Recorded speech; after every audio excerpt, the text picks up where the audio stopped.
அண்ணல் நபிகள் நாயகத்தின் போதனைகளை அனைவரும் கடைபிடித்து வாழ்ந்தால் இந்தியா அமைதி பூங்காவாக திகழும் என இஃப்தார் விருந்து நிகழ்ச்சியில் முதலமைச்சர் செல்வி ஜெயலலிதா தெரிவித்தார். இஃப்தார் நோன்பு திறப்பு நிகழ்ச்சிக்கு வருகை தந்துள்ள சகோதர சகோதரிகள் அனைவருக்கும் என் சார்பிலும் அனைத்திந்திய அண்ணா திராவிட முன்னேற்ற கழகத்தின் சார்பிலும் எனது நன்றியினையும் அன்பு கலந்த வணக்கத்தினையும் தெரிவித்துக் கொள்கிறேன். ரமலான் என்று அழைக்கப்படும் நோன்பு காலம் இஸ்லாமியர்களின் வசந்த காலமாகும். நோன்பிருத்தல் என்பது இஸ்லாத்தின் ஐம்பெரும் கடமைகளில் ஒன்றாகும். நோன்பிருத்தல் இறைவனின் அளவற்ற அன்பையும் அருளையும் பெற்றுத் தருகிறது. ரமலான் மாதத்தில் கண்ணியமாக நோன்பு நோற்றவர்கள் மட்டுமே சொர்க்கத்தில் உள்ள ரய்யான் என்ற வாசல் வழியாக அனுமதிக்கப்படுவார்கள் என்பது இஸ்லாமியர்களின் நம்பிக்கை.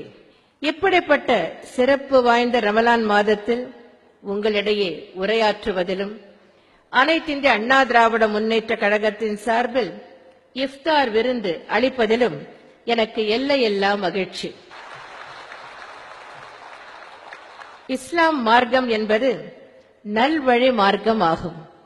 ஒற்றுமையுடன் இருப்பது, நல்ல காரியங்கள் செய்வது, தர்மம் செய்வது, சலாம் சொல்ல முந்திக் கொள்வது, இஸ்லாமியர் அல்லாதவர் என்று பாராமல் அனைவரிடத்திலும் அன்புடன் நடந்து கொள்வது, கோபத்தை அடக்குவது, மன்னிப்பது, சண்டை சச்சரவுகளை தீர்த்து வைப்பது போன்ற நற்பண்புகளை போதித்தவர் நபிகள் நாயகம் அவர்கள்.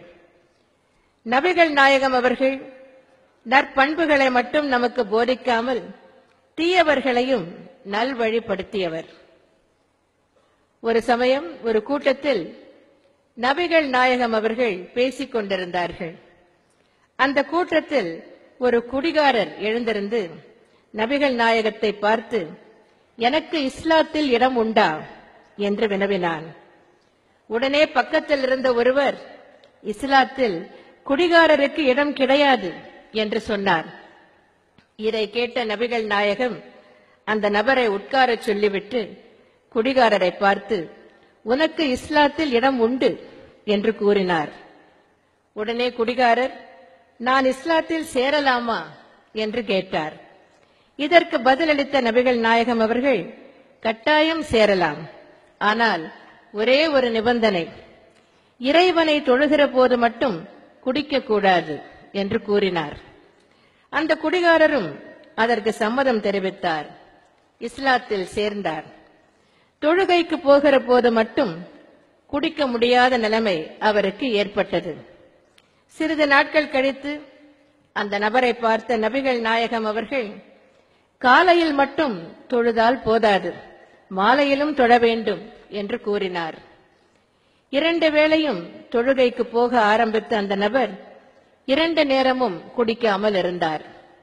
பின்னர் சிறிது நாட்கள் கழித்து மேலும் பகலிலும் ஒரு முறை தொழ வேண்டும், அந்தியிலும் ஒரு முறை தொழ வேண்டும் என்று அந்த நபரிடம் கூறினார் நபிகள் நாயகம். பின்னர் அந்த நபர் 5 வேளையும் தொழ ஆரம்பித்து விட்டார். அதனால் அவரால் நாள் முழுவதும் காலை முதல் மாலை வரை குடிக்க முடியாமல் போய்விட்டது. ஒரு நாள் தொழுகைக்கு போய்க் கொண்டிருந்த அந்த நபரை பார்த்து, இறைவனை தொழப்போகிற போது மட்டும் குடிக்காமல் இருந்தால் பயனில்லை, இறைவனை தொழுதுவிட்டு வந்த பிறகும் குடிக்காமல் இருக்க வேண்டும் என்று கூறினார் நபிகள் நாயகம். கடைசியில் அந்த நபருக்கு குடிப்பதற்கே நேரம் இல்லாமல் போய்விட்டது. இறைவனிடம் தொடர்பு வைத்துக் கொள்ள வேண்டும் என்பதே நல்ல பழக்க வழக்கங்கள் வர வேண்டும் என்பதற்காகத்தான். அனைத்து மதங்களும் இதைத்தான் நமக்கு போதிக்கின்றன.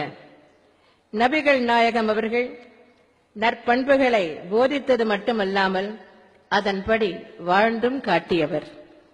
நபிகள் நாயகம் அவர்களின் போதனைகளை அனைவரும் கடைபிடித்து வாழ்ந்தால் இந்திய நாடு அமைதி பூங்காவாக விளங்கும் என்பதை தெரிவித்துக் கொண்டு அனைவருக்கும் எனது இனிய ரம்ஜான் நல்வாழ்த்துக்களை மீண்டும் ஒரு முறை தெரிவித்துக் கொண்டு, அண்ணா நாமம் வாழ்க, புரட்சித் தலைவர் எம்ஜிஆர் நாமம் வாழ்க என்று கூறி விடைபெறுகிறேன்.